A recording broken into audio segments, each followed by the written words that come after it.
Well, good morning, First Church family. It's good to be with you again today. Just over 100 years ago, in the year 1919, a young publishing tycoon named William Randolph Hearst inherited $11 million from his mother. Now, I don't know what you would do with that kind of money, but one of the first things that William Randolph Hearst did is he went out and he hired an architect. He commissioned this architect to design a new home for the family's vacation property on the California coastline. A new home that, and I quote here, would be a little more comfortable than the tent he'd been using on previous visits to that property.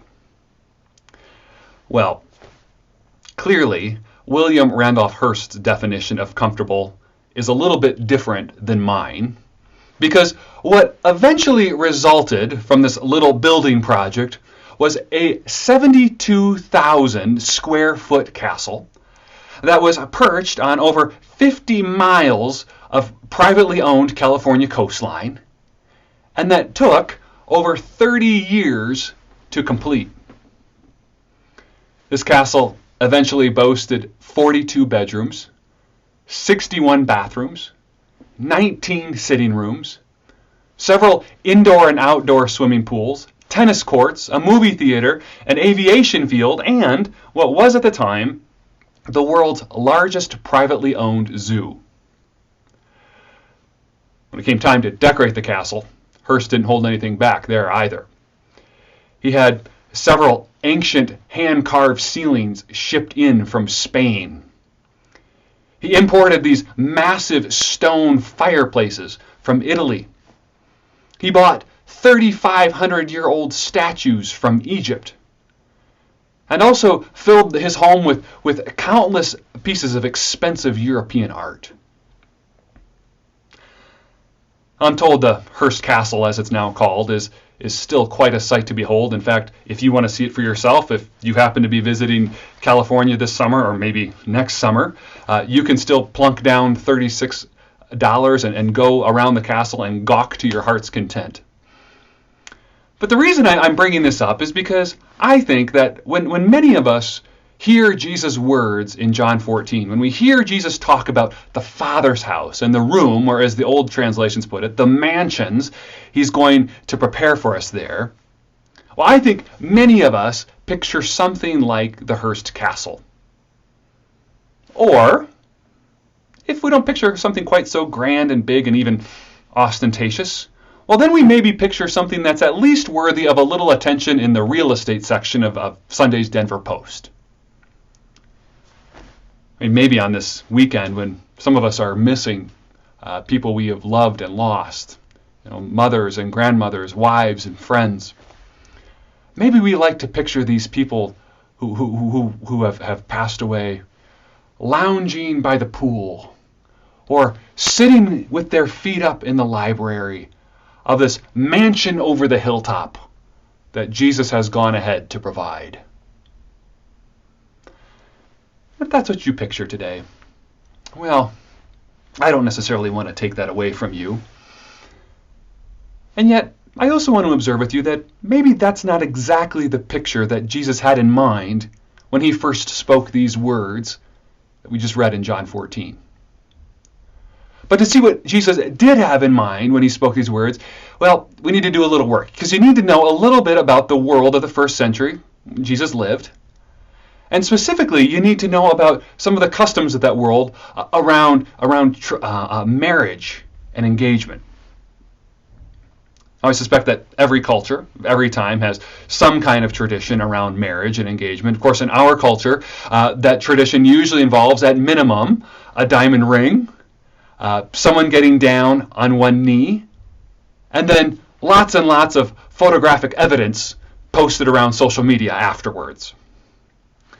That's our tradition, but in Jesus' day, the tradition was a bit more, let's say, complicated. Because in Jesus' day, the first thing that you did when you got engaged to be married, at least if you were the groom, well, the first thing that you did when you got engaged is you went home. Right? You went home, you went back to your parents' place, and you got to work. Right? You got to work on this building project, putting a new addition, right? A new room, a new dwelling place on your Father's house. So you'd get to work, and then once all the work was all done, once you'd made all the trips back and forth to Home Depot, and once you'd framed up the walls and run the wiring and smoothed out the drywall and hung the curtains and the wallpaper, right? Once everything was prepared, if you were the groom, then you would go back for your bride. The two of you would be officially married, and then your bride would return with you to this room you had prepared in the Father's house. And the thing is, that's where you would expect to live, right? That's where you would expect to dwell for the rest of your married lives. You'd expect to live in the Father's house. You expect to live in the Father's house as members of this extended family with, yes, dad and mom, right? The patriarch and the matriarch, but also with other brothers and sisters and in-laws and their children, right? Cousins and nieces and nephews. You'd expect to live in the Father's house as a part of this extended family, as sons and daughters of the Father, right? As beneficiaries of the provision and the protection that only a father could offer in that world. You see, that's the picture that Jesus has in mind when he talks about going ahead to prepare a place in John 14. Jesus is using a metaphor, right? He's using a metaphor. Jesus is saying that in what he's about to do, he's acting like a groom. Like a groom who goes ahead of his bride to prepare a dwelling place in the Father's house so that she might be welcomed there. In other words, Jesus is saying that in all that he's about to do, in his death, in his resurrection, in his ascension to the Father's right hand, Jesus is saying in all that he's about to do, he's doing that so that those he loves might be welcomed into the household of the Father. He's doing it, as he says in another place in John, so that those he loves might call his Father their Father, and so that they might know his family as their family. Or maybe you can think about it this way. A while back, I ended up on the email list of an organization called the Adoption Exchange. Adoption Exchange, I think they have their offices here in Denver, but they're an organization that tries to find permanent homes and permanent families for children who are often older and hard to place, but who have been stuck in the foster care system and who their parents' rights have been terminated. So every week, the Adoption Exchange sends me an email. No, we're not planning to adopt, but I just haven't had the heart to delete these emails and unsubscribe from the list.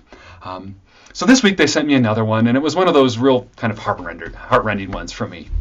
This email, it featured a video that featured that included a video that featured a young man named Joey. Now, Joey has some special needs, and in part because as a result of that, Joey has spent most of his 21 years in the system.